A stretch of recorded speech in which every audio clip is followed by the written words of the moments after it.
And you notice there's no cars out there in the front. Right. Nobody had a car. I know. Except Mrs. Marr. We're just having some conversations. Love you to jump in where you feel like you might have an opinion or a story you'd like to share. If you haven't heard about how the original Jesuit got started, I would tell you the story that Father Shields, who was the president when I taught here, but he was visiting the bishop here in Dallas, and the bishop told him that he wanted the Jesuits to open a boys' school. And Father Shields said, "We don't have the money. I'd love to do it, but we just don't have the money." And about a year later, the Episcopal Bishop of New Orleans died and left a small amount of money to the Jesuits to celebrate Mass for him. Mm-hmm. And that's where they got the money, and Shields called the bishop and says, "We'll come." Wow. And he sold us the old University of Dallas building for $1. But I really thought if you didn't know that, it would be interesting, because that's the only reason we ever ended up here at the time we did. Well, one of the things that added to that, there were two boys' schools, a high school in Dallas, St. Edward's and St. Joseph. The bishop closed the other two schools for boys. You go to high school, you go to Jesuit. You don't go to these other schools. So, with Bishop Lynch, he gave them all the help that he could in that respect. Sure. He made sure all the Catholic boys were going to Jesuit. Tuition then was $90 a year. $90. Well, that's what they started up with, and then they got to be 100 when I went in. Yeah, it was 100 when I was there. And then next year they went up to 110, I think. And the book rental was $12.50. What was? Book rental. Oh, for your school books. Yeah. I paid $100 because I went to work in a bakery. I couldn't work in the plant because it was Depression area, you know, after the war. The war was still on though. And Dad couldn't pay me to work in the plant. So I went to work for White Way Bakeries for 32.5 cents an hour. And that went toward my tuition, which was $100 when I was there. Wow. What were you saying? I went to work in 13, and I made $16 a week. And of that $16, of $116, the $100 went for the first year tuition. Where did you guys live in relation to the school? Did you all take a streetcar or bus? I took a streetcar and a bus. Okay.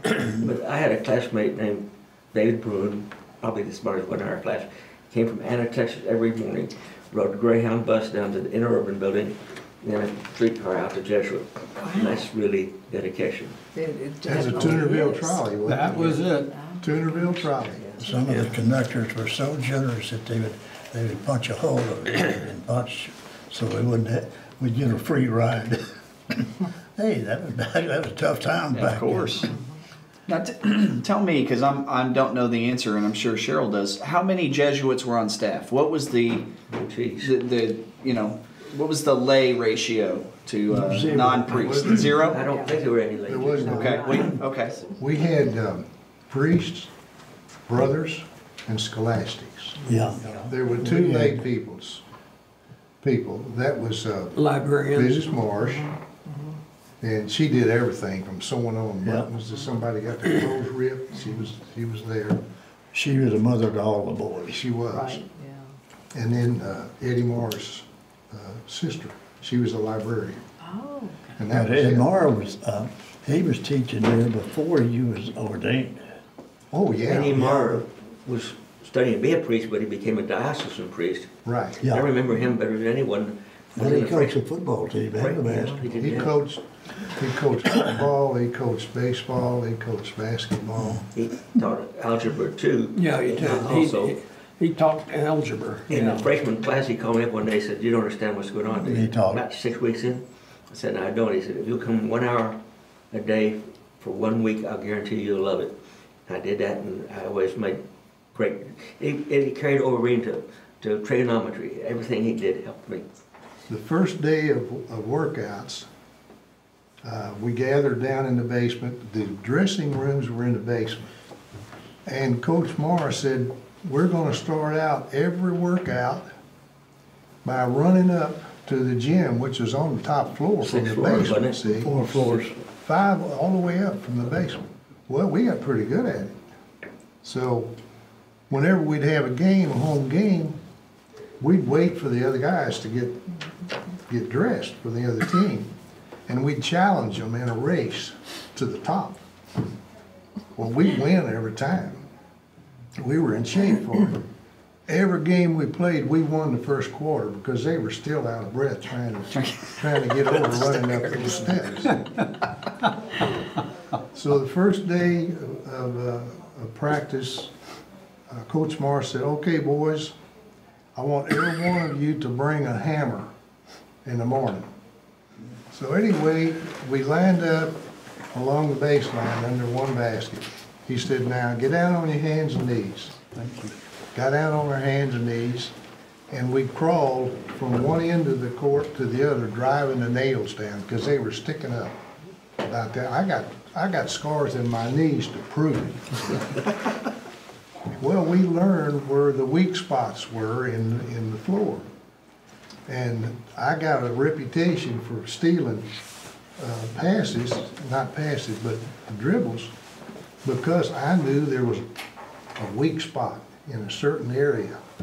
And I'd work my guy over there into that area, and he'd go to dribble the ball, and he'd dribble it down, and it wouldn't come back up. And I knew it because I was down there ready to grab it and go. And Tommy Shine was in on it with me, and he was on the other side, and he'd just break for the basket, and I'd grab the ball. So it was Tommy. That's institutional knowledge is what that is. That's right. Know your floor. Absolutely. Absolutely. We had a young man, I mean, he could shoot the eyes out. Well, Ralph was, he was really good on the free throws. Ralph, a lot of people don't know it, Ralph came from, Ralph and Harry Buckley. Harry was a senior. They came from California. And Ralph was the first one in the city of Dallas to shoot one-handed shots. Everybody shot two-handed shots. Everybody shot free throws, two-handed through the legs. You bend over and shoot them through the legs. He came in and brought the California shooting with him, and where we would score 28, 32 points, Ralph came in and he'd score 24 points himself, and our scoring went up terrifically because of his ability to shoot one-handed shots. When I was a senior, I think it was after the football season, and that was my senior year on the football team, and I had turned 16, and for some reason I was in talking to Eddie Moore, and he said, Joe, I want to talk with you about something. He said, would you be willing to maybe flunk a grade and you could stay over and play another year? And I told him, I said, tell you what, I don't think Father Townend and especially Father Leverette would go for that. Dad wouldn't go for that. When Ed Moore was our baseball coach, the school didn't have any money, none whatsoever, really. And we didn't have money for bats. So Ed Moore, every 2 or 3 weeks, would pick one boy on the baseball team, take us down to Low and Campbell, and he'd pick out 2 bats. So one day he called me, it was in March, and he called me, he said, Pat, go get dressed. I thought, boy, I'm gonna get to go down to pick out some bats. So we get in the car, and I knew Low and Campbell was downtown. And we're not heading downtown, we're going out east toward my house. And we drove for a while, and he says, I've got something to tell you. And I said, well, what? And he pulled over and kind of parked the car at the curb, and he said, your mom and dad just got a telegram that your brother Philip was killed over in Germany, World War II. And this man had been so rough, and I went into the Navy and I heard a lot of cussing, but I never heard anybody that cursed worse than Ed Moore. I mean, if we got behind in a game at halftime, they had to repaint the locker room because that paint would come off the walls, I guarantee you. But he was so kind and gentle, I could not believe what a kind person he was telling me about my brother. Yeah. He was a great man. Yeah, he was. Tell me about the effect the war had on Jesuit in the 40s. If you turned 18 and you were in your last half of your senior year, you were not drafted. If you turned 18 before you were in the last half, they took you out of school. You didn't go to graduation. No. You were in the Navy. Yeah. But I got worried about started thinking about this last half of my senior year. Well, I was going to turn 18 in November, and the war was still going. So that meant that if the war had kept going, I could have been taken out of high school. So what can I do to get in the last half of my senior year? And I went in and talked to Father Tynan, and I said, what I would like to do, I would like to take 2 courses at the end of my sophomore year. And by the time I get to 18, I would be in the last half of my senior year. Well, the war was, so I took 2 courses. In fact, he taught me English. I was the only teacher, only one that he had. But I went to summer school and took English, and I forgot what else it was. But I got enough credits that when I turned 18, I was in the last half of my senior year.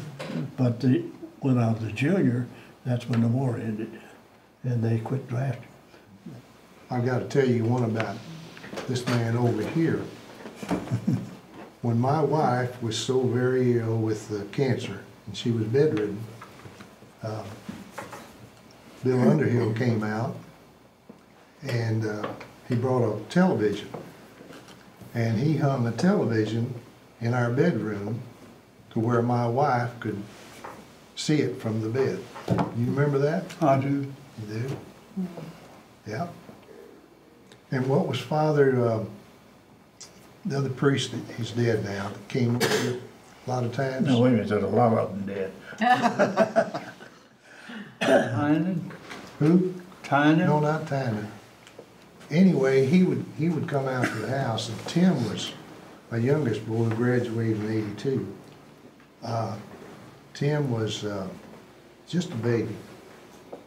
He was 4 months old when Jenny came down with cancer, and 4 years old when she died. But the Jesuits would come out and say Mass and visit and everything at the house. And Pat. Father would get out. Neil Giroux. Giroux, Father Giroux, remember? He would get out on his hands and knees, and Tim, who was 4 months old, and Emily was a little older, they would get on his back, and he would ride them around the house like he was a pony, you know, and he'd make sounds like a horse whinnying. They never have forgotten that.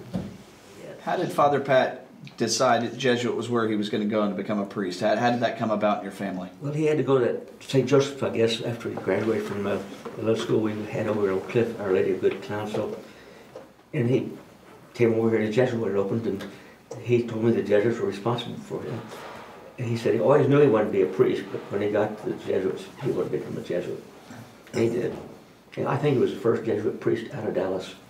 He is class of 44. 44. Right, and he is our first alum who became a Jesuit. The main thing about him, though, my dad took me to see Father Druin when I started freshman year. He said, I want to tell him to follow in his brother's footsteps. And that was an impossible task. No way. Sure. No way. Let me ask you all a quick question about the building. Obviously, it's beloved to you guys. What was the air conditioning and heating like? How did that work in Dallas? Air conditioning. I'm leading you. I'm leading you. We had a 12-foot ceiling, Okay. and we had transom over the doors. Okay. Now, when the doors were closed, now this building You had classrooms here, you had classrooms here, and you had the hallway here. Your air conditioning was open all these windows, and keep the transoms open. Okay. In the wintertime, you went the other way around, and if the steam heat was coming out of the heater, that was a benefit. The bigger part of the time, you were wearing a heavy jacket to The stay guy warm. sitting next to the heater stayed warm, but we didn't. It was You remember the fire doors? Yeah. Yeah, They the were fire heavy, doors. they were about that thick. And what kept them open was a piece of metal. And if this piece of material got hot, it would Well, it disintegrate. was fused together with lead. Yeah, As the lead melted, disintegrate, then it, and the doors would automatically shut. Well, a lot of the guys didn't know that, but then when word got around, they would take a cigarette lighter and they'd get up there and they would hold it on that little strip and the doors would go shut. because they were going downhill, and those Yeah, they were on a I mean, small they were a rack, good 3 inches Yeah. thick. real heavy. Well, there was a lot of unique things about that. Do you remember the clothes drop? The clothes drop, yeah. Whatever floor you were on and you wanted to put something, or I guess it's trash or whatever, you want to put it down in the basement, well, you had an area that was about that square all the way down from top floor down, and you open the door and put it in there. So somebody in previous areas, when they used to have the seniors retreat there at the school up on the upstairs. Yeah, they got the idea of dropping firecrackers down those. Oh, boy. And with all that metal around them, I mean, when it go off, it was all through the school. You could hear it. You could hear That it wasn't all you, over was the it? damn building. Bill, are you aware of Lucky it? you. You remember it? I know. Yeah, I know. You guys were pretty bad back then. Yes, it was. Oh, Rambunctious. some of them, we had used the same lab for chemistry and physics. And some of the boys got to do filling out chemistry. They found out that you use a little bit of hydrochloric acid and ferrous sulfide, which is iron sulfide, and you dump that iron sulfide into the hydrochloric acid, well, it starts foaming. And it puts off an odor like rotten eggs. So at the end of your end of the class, when they were getting ready to leave, and there would be a vacant period, so they would drop the ferric sulfide in the hydrochloric acid, go out of the room, and an hour and a half later, for the next class that was in that room, they'd come in there and smell like rotten eggs. That happens a lot. That's using your smarts there. People, boys are paying attention. We had First Friday, and we had confessions the day before, whole school. And I can remember, I'm not going to tell you who it was, but he was going to confession. And all of a sudden, I think it was Father Tynan, I'm not sure, but I think it was Father Tynan. He said, real loud voice, "And you did what?" And boy, he came out of confession, red faced. It was funny. That is funny. That was funny. Talking about Father Tynan and that, there was the chapel was here, and then there was, so I think there was a room or something, but anyway, Father Tynan had one of these things, you knelt down and he just had that little screen. And I'm talking to Father Tynan, he got through and he said, "Oh, by the way, Joe, will you tell Joe Collins when you go downstairs?" Exactly who you were. Well, I remember the first time that our whole class had penance hall. And Father Carroll, there's a picture of him over there, he didn't weigh 100 pounds, but he was made out of wire and steel. And he knew we were all going to be going into the service, so instead of having us go to penance hall, he got us out in the front along this walkway. And he was marching us up and down. We march all the way over here, all the way back. Well, it just so happened to be a day when the Mothers Club was having their meeting, and my mother was there. And, well, I got in trouble at school, and then I got in trouble when I got home. I've got another story about Father Carroll. He was extremely strong. And we were in study hall, and he was monitoring. And one of the football players in the back, something came up, and he called Father Carroll an SB. He came off of that little rostrum up there, was about that tall. He came off that rostrum, and the first boy sitting in there, he picked that desk up and turned it sideways and shook the boy and the books out of the desk. And he actually threw that desk at this boy going out. The classrooms had two doors, one in the front and one in the back. He was headed out that back door, and Father Carroll threw that desk at him and missed him, thank God, but it stuck in the door. The metal bottoms, the feet stuck in the door, and then he hiked up his casket and took off after him. The father finally gave up. It's a good thing, because if he'd have called him, I don't know what he'd What had he done? What had the young man done? He called Father an SB. Oh, We had a science teacher, Phil Isley, and he was a brain in physics.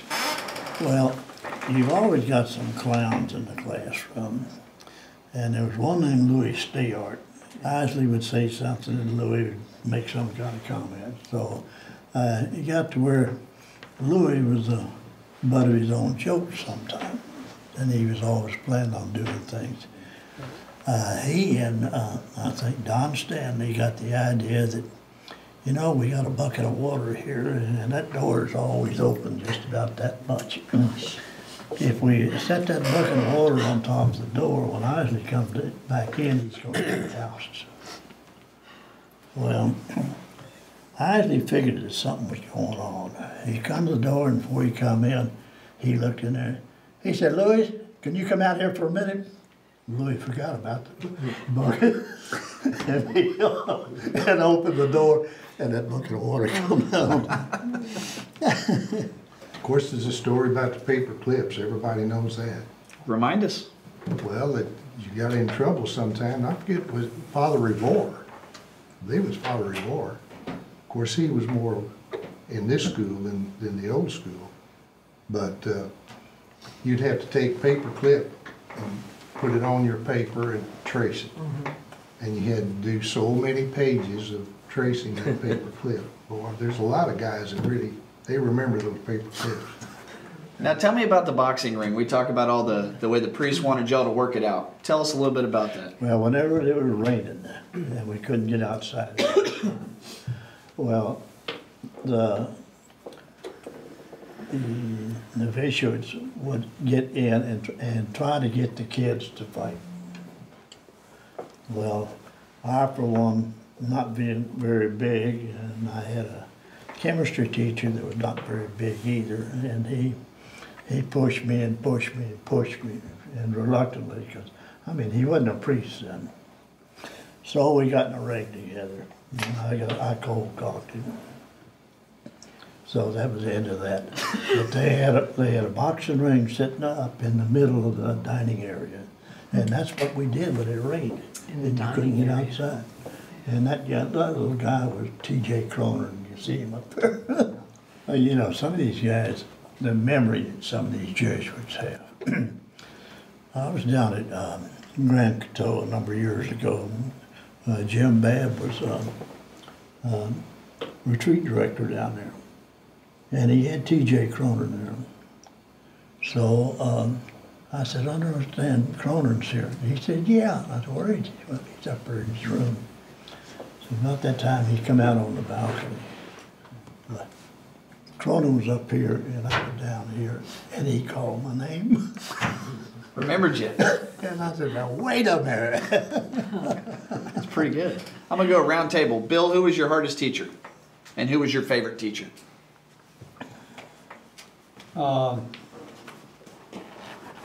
Who was your favorite? it's hard. And I'm coming to all of you, so think on it. Okay. Lou Isley. I love science. Okay. And I very much enjoyed him. Yeah. Vic, what was your hardest class? Who was your favorite teacher? Well, Father St. Paul. He had our religious classes. But I guess my favorite teacher had to be Cronin, but I had an awful lot of association with him. Jock Weber was great. But at Cronin, I told you I took some advanced classes when I got to be in my senior year. I had 2 open periods. So Cronin got the idea that he would teach me college chemistry. He was very good to me and very helpful. And it gave me an insight to when I got to SMU and started taking my chemistry. Sure. I had a one-on-one tutor in Jesuit. And I got to credit him for most of my success. He taught me how to think and use my head. It's amazing how many things they do. When Father Godin was up at the retreat house, he used to come over to the house, and we had 7 children. And he'd walk in, he says, 1, 2, 3, 4, 5, 6, 7. All good children go to heaven. I mean, he's a gentle giant. He's about 6'6" and probably weighed 300 pounds. But he was so loving, and he conveyed that message to everybody. So that's the reason why I'm hooked on the Jesuits, not the thing where I had problems. It's the one that Sure. offset the problems. Tom? My folks hated subject was Latin, 4 years of it. That's my dad's fault because he wanted me following my brother's footsteps. But my favorite teacher was Cronin, and also one that taught me, I mentioned it a while ago, trigonometry. I love that. But I would like to say one thing about Mr. Marr, or Father Marr it was, maybe 30 years after he taught me, his brother Marty Marr died. I don't know how many years, but a long time later, and I met him at the funeral, and I said, "Do you remember me, Father?" He was a priest at the time. He said, "Sure." He started down my class. He named everybody in the class. He came to me and said, "You're Koch." Wow. Wow. How did you do that? He said, "I could do it for every class I ever had." Pat, what about you? I cannot remember my chemistry teacher, but I loved chemistry, and I used that chemistry in developing foods. And I can't tell you how many different food products that I was able to concoct because of what I learned at Jesuit. Wow. You know why he likes chemistry? Because Mr. Cronin made it interesting. No, he made you think Well, and use your brain. Well, he'd tell you something about how to do something. Well, then he'd say, well, why? You know, why did he do that? What are the results of it, you know? And I was real pleased with the education that I got. Larry, you've been quiet. Tell me about Yeah. your toughest class, your favorite teacher. Well, I think algebra was my toughest class, and of course, and Ed Marr taught it. And I did fairly well my freshman year, and then in the sophomore year, we were getting ready to have our preparation for the finals. We got up there, and I'd say about 98% of the class made less than 70. And so what we did, we had to go to school for 3 weeks. You know, it wasn't a full summer school, but we took the test then, and of course, I made 98%. And so I think he just wanted to do something for the summer. Because Needed some company. yeah, it was the whole class. Another time I can remember, well, my favorite teachers were Tynan and McMullen. You know, they were two. I think McMullen taught social studies, and of course Tynan taught algebra and religion. And there's Father Weber taught Spanish. It was Mr. Weber back then. He was taught Spanish. But he was the fastest Jesuit I ever saw. Because they came out at lunchtime, they would come out and play with you. We'd play handball and throw the ball around, kick the ball and whatnot. And nobody could beat him racing. He'd just hike up his casket. Sure. Take off. Stick it Take his in. belt and go. Oh my gosh, he was fast. He was the fastest Jesuit I ever saw. I've been trying to think about the bad teachers. I had Ursuline nuns for 7 years and Jesuits for 4. And I enjoyed, I mean, I don't find a bad teacher. The one I liked the best, I think, frankly, was because he went outside of what he was teaching, was Father Tynan. And the thing I do remember in my senior year, we were all talking about it, and somebody got up and said something about, now what you want to do is pick out your best girlfriend to take to the prom. Father Tynan interjected, he said, just remember, just because she's your favorite girl does not mean you're her favorite boy. Well, what about some of the clubs and things like the radio club? I know I've read a lot about. Radio? The radio club? They hadn't invented radios when we went. I don't remember any. Still fiddling with crystals. It was during the war years. Y'all were doing ham radios or something. No, that was Father May. Father May was. Could have been him, the- yeah. But that wasn't, I don't remember, we had too many. Phil Festrick, I remember that. That was a big activity. Yeah, it was. And the seniors used to put a play on every year. That was funny. I remember the one we put on was The Face on the Barroom Floor. And it's, Boy, oh boy, that was a when they little. pulled that pistol out in the dark and shot after everybody came out of their seats, that was in, who wrote that poem? I'm thinking about the shooting at Dangerous Dan McGrew, I'm sorry. That was on. We have some didn't see pictures you. of that. Not the face on the barroom floor, but the shooting of Dangerous Dan McGrew. Do you remember that? Yeah, yeah. Well, they turned out all the lights and the pistol, somebody had a pistol, I don't remember who, shot it and it just lit up the room with it. Actually, it wasn't loaded, it was just a blank, but it scared the hell out of everybody in that audience.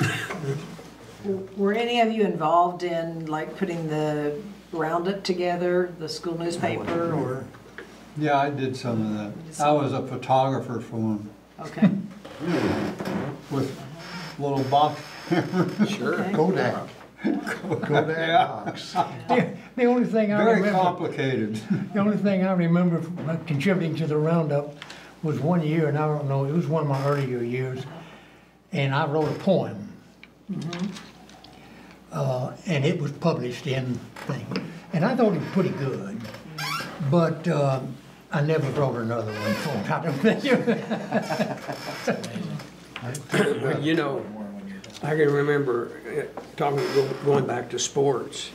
You know, in the senior year, we had a real good football team. And of course, we played out of town because we didn't have very many games in Dallas.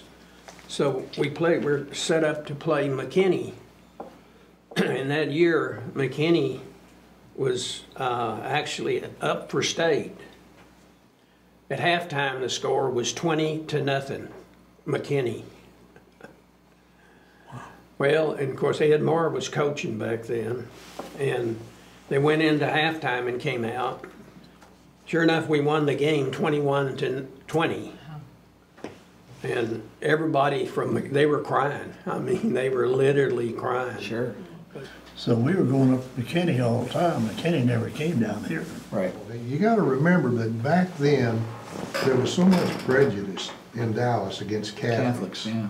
The Ku Klux Klan was prevalent.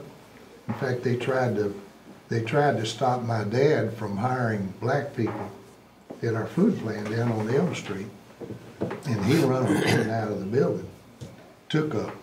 He took a hammer and grasped the head of the hammer in his hand and let the handle come out through here, and he had that thing like that. And he ran those guys clean out of town. And it was really something back in the old days, and we couldn't get games in town. We had to go out of town to get them. But we We had a lot of things going on in sports that people wouldn't believe, you know, about the prejudice in the city of Dallas. Now, some of the games were in the Cotton Bowl. One. Just one game ever? It was the first year. Well, you know, it's Talking about that game, 21-20 or something like that. yeah, Ed Moore was a good one to stir you up. yeah. Football, we were playing Texas Country Day, and we got through the first half and we were behind. I don't remember how many, but Ed told us that y'all go down and sit down under that shade tree way down there. And so we went down and sat there. The other team went inside, whatever they did, I don't know. Pretty soon they came out. And they got out and started practicing. And we still sitting down on that shade tree. And Ed Moore finally come down and he said, okay, if you girls are ready to play the second half, we will go out there and we beat them. I love it. Would I think you ought to tell them about, they played one public school there was the first time that they had played Jesuit. And they sent somebody over there to watch them practice. Oh. Oh, yeah. On the lower field. The boys, what's their name? He coached and he had a big family of boys and they went to school here. Oh, Smith, Lang Smith. Oh yeah, Lancaster Smith. Yeah. Yeah, he was coach. He was friends from Cleveland pro football team. They were coming to And he Cotton Bowl went to Notre Dame to play, yeah. with the Blue Hawks. When they would come to Dallas, they'd use Jesuit to practice at. Well, they had Lou Garza. If anybody remembers Lou Garza kicking field goals from way out. They were down there practicing on the lower field. And the guy from Gainesville comes out and he's hiding in the woods watching supposedly Jesuit warm up and play football. He got back to the school. He said, man, he says, you got to cancel that game. We do not want to play these teams. He said, they're monsters. He says, they're huge. And he says, they got a guy out there kicking field goals 50 yards. And of course, it was a Cleveland football team. That is hilarious. True story. How about that? I love it. Well, guys, we're gonna have lunch here shortly. One of the reasons we're doing this is we're celebrating 75 years, as you all saw our most recent Jesuit today, and we're highlighting the 40s right now. Most of you have just been here every day pretty much since you went to school, and I appreciate that. And you made time for us today. And many of you have children and grandchildren that have gone to Jesuit after you. We're going to share this with the most recent graduates and all of our alums. And so I ask you in a real concise, if you can, what makes Jesuit so important to you? What makes Jesuit so special to you guys to stay involved since the 40s, to send your kids and grandkids here and to stay active as alums? I think my wife made the best statement. This is some years back. And she said, you know, I forget what exactly it was. He said, you know, high schools have reunions. And they get together, you know. But when y'all get together at Jesuit, you're like a family. The Jesuit education that I received, the camaraderie with the priests and with the young men that in school that I went to school with. And Jesuit teaches you how to make a living, and they teach you how to live. And it was all love one another. Be charitable to one another. Help each other. Help other people. That's my feeling on it. Appreciate that. One of the highest points I had was interviewing for a job. This was quite a few years after school. I was interviewing with a regional manager and a district manager, and they asked me about high school, and I said I graduated from Jesuit High School. The regional manager said, that's good enough for me. He says, the best education. He wasn't a Catholic, but he said they have the best education you can get. That's right. At first I wanted to go to public school, but once I got to Jesuit, things changed. And that public school after grade school. But I lived right next to Adamson, and of course that would have been very handy, but I enjoyed riding a streetcar and a bus every day during summer. It gave me time to work on my lessons while I was riding, but that was a long walk from where it ended to Jesuit, Right. about 3 or 4 long blocks. In the winter it's colder than heck. Trying to walk that distance.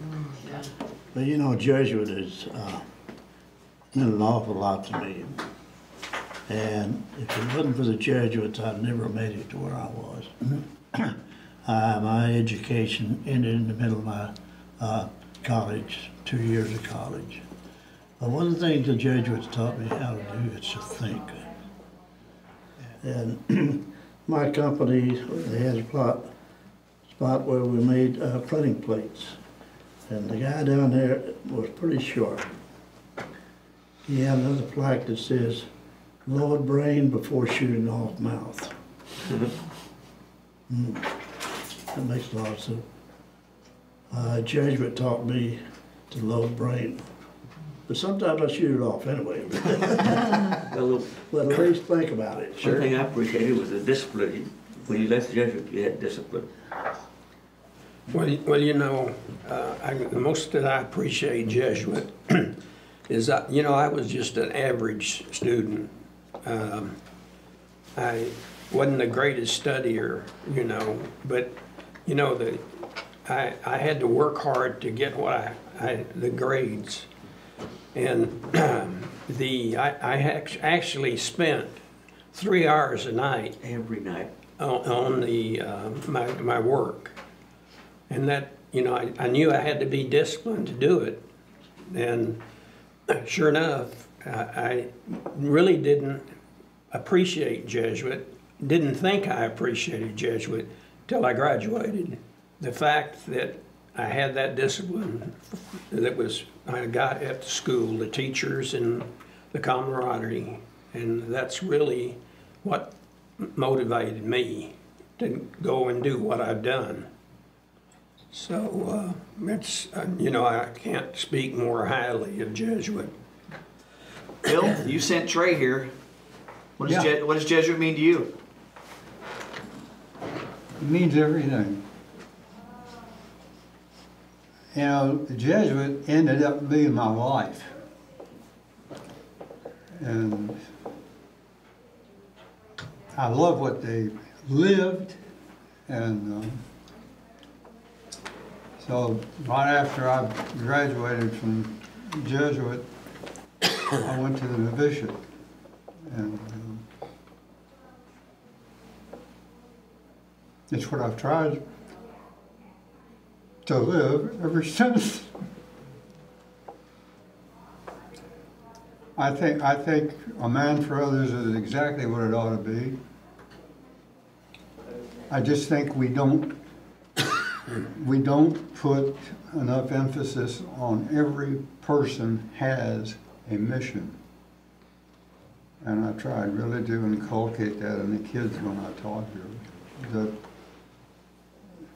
wherever you are, there's not going to be the same people. And so the fact is, we're here to be Christ to others. And that's the mission. And none of us are perfect and never will be on this earth, I think. But I figure that everybody that God put here is going to make it to heaven some way or another. Well, guys, y'all are family, and we love you, and I very much appreciate y'all coming here today and sharing your Jesuit memories, being a part of this. This is important to the history of the school. It's important to us, so please, from the bottom of our hearts, know thank you.